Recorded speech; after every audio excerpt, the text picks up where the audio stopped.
What's up, everyone? It is Diecastbuffet here again, guys. We have the 2025 Daytona 500 Race to Win Diecast in the studio. Finally, let's go ahead and check it out. And here we go, folks. Diecast off the rotating base. As you can see, I mean, just look at all the confetti on this diecast. Absolutely caked. I love the confetti Race to Win cars. It just adds a whole lot more, I don't know, specialty to it. And the fact that we not only got the clean variant of this car, we also have the 500 Race to Win. So the official name for it, just the Axalta Daytona 500 Win Chevrolet Camaro. Beautiful, beautiful car. What a fantastic looking diecast here. So anyways, let's go ahead and open up the diecast box and check it out. And here we go, fellas. Let me tell you. Wow, is this car amazing, man. I tell you, if you're a Byron fan, if you're a fan of the Daytona 500, you're a NASCAR fan, this is going to look great in your collection. And you can only imagine how the 124 would look with the wheel, wheels being detailed with the natural 124 line. Wow, look at the confetti. Oh my goodness, reminds me so much of Jimmy Johnson's 2006 Daytona 500 Race to Win, where it had like a boatload of confetti on it. Fantastic stuff. So you can't even read where the Byron name banner is. It's completely caked in confetti. That is awesome. You can see a little bit of the Chevrolet bow tie. Got Axalta right there on the hood of the car. Go to the front end of the diecast. You can see a slight feint of dirt and grime, especially right here on the crown of the Camaro front end, probably from bump drafting. You do have some splitter built up confetti down there, which is pretty cool. The signature Race to Win Hendrick, what do you call these? Day glow splitter corners? I don't know what they call them, but they're on pretty much every Race to Win since 2022. Got the number 24 right there with Hendrick Motorsports. Got Sunoco on both sides. Notice the gradient is not a soft gradient. It's kind of a harder transition gradient. Not really sure why. Let's go over to the left side of the car. We're going to zoom in, get the camera focused. Bear with me. So one thing I'm noticing with the gradient here is it looks like a pretty sharp transition. I'm not really sure why. I don't know if the real paint scheme has that or not, but you can see right here this line. I don't know if the real paint scheme has that. I'm going to assume it does. But regardless, man, just look at that. The 24 car winning a Daytona 500. 20 years ago, Jeff Gordon did it, right? 20 years later, 24 car Axalta, which is basically like DuPont in a way.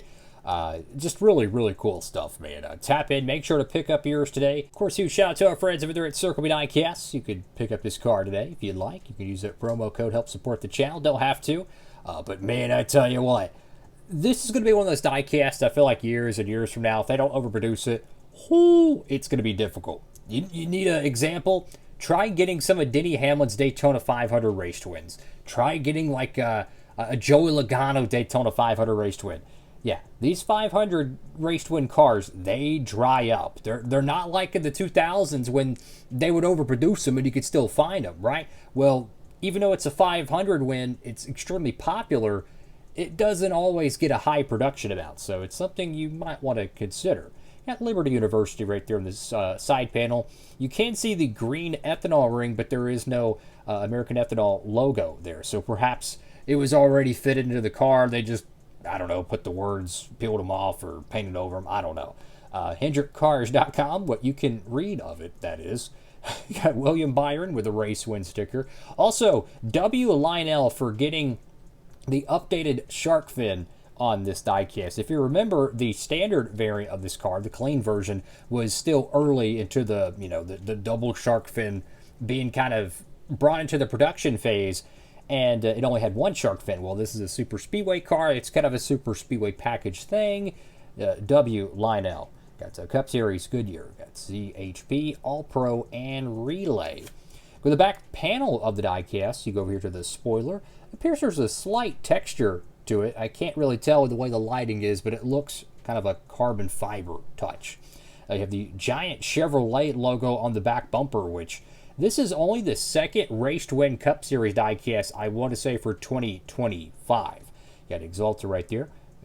Valvoline ZL1 and 24.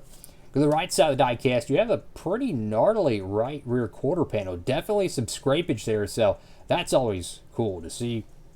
You have a pretty nice faint gradient of dirt and grime and rubber built up on the right side. And fortunately, half of the paint scheme is pretty bright, so any sort of scratches and blemishes are going to be very noticeable. And you go to the roof of the car, and by far the best angle of this diecast. I mean, wow, that is freaking awesome, man. And you go through all the the Daytona 500 raced wins, man. The ones with confetti just hit different, bro. They just hit different, man. Just what a beautiful looking car, man. And it matches the paint scheme a little bit too, so it kind of makes the confetti look a little bit deeper than what it might be. You have the 24 there. I think that says Axalta there. I could be tripping. Got just a tiny bit of the Byron name on the rear window panel. Then you have Axalta right there on the deck lid. Fantastic diecast right there, fellas. So I'm going to show a couple other diecasts that just recently dropped. You Hendrick Motorsports fans, you're going to like some of these. Check out this one right here. Where is it at? Oh, it's over here. So William Byron had a new sponsor in 2025, or at least getting made to 164. Check this out. The Cincinnati Chevrolet for Hendrick Motorsports. For a little bit, I kind of forgot he ran this car. I thought it was a 2026 diecast or something. How beautiful is this paint scheme? My goodness, that is a good-looking car. Highly recommend picking up that one. And one of the most obscure diecast releases by far of 2025. Get this. Burt Myers in the number 50 car. Wow. I mean, like, if you love, smaller cup teams and back markers and stuff like that, this is a perfect diecast to pick up. Oh my goodness, that car has all the makings of being one of the most difficult diecasts to find years from now. I'm not saying it's going to happen, but history shows.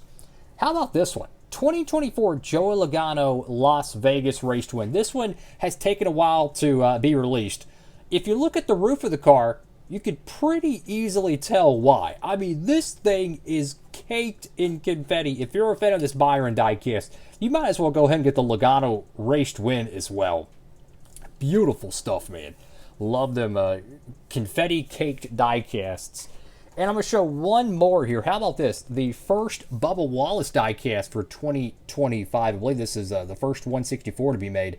Beautiful diecast here. You have the chrome numbers on the side. You kind of have like a pink to purple gradient transition. One of the more unique cars on the grid. Definitely a brand new look indeed. So a lot of great new diecast dropped. Literally, we just had a diecast haul. So blessed to be able to do it. It was like 20-something cars in it, man. Tap in. Got a whole bunch of great ones over there at Circle B. Oh, man, get that 500 car while you can. It's probably going to get a Winter Circle release. Maybe. I don't. They haven't released a Winter Circle wave in like 7 months, but I digress. If they still do that line, I'm pretty sure it's going to be in there, but hey, it ain't going to have the, the interior and stuff like that to be the same color as the Gold Series. It'll be a little bit different. Do I think a diecast chassis variant of this one will be made? I don't know. They've kind of made a few of them, not a whole bunch of them. I'd imagine would it be in a Daytona 500 win? They might, who knows? We'll see how that goes. They had some of these cars in the recent batch actually are diecast chassis. So to be honest with you, this one already might have one out. I'm not sure. You have to check over there at Circle B. But my point is that if you're wanting the Gold Series edition, I don't know how many they made, man. Popular guy, but whew, them raced wins are awesome. That's all for now, fellas. Like, comment, and subscribe. Diecastbuffet. Signing off.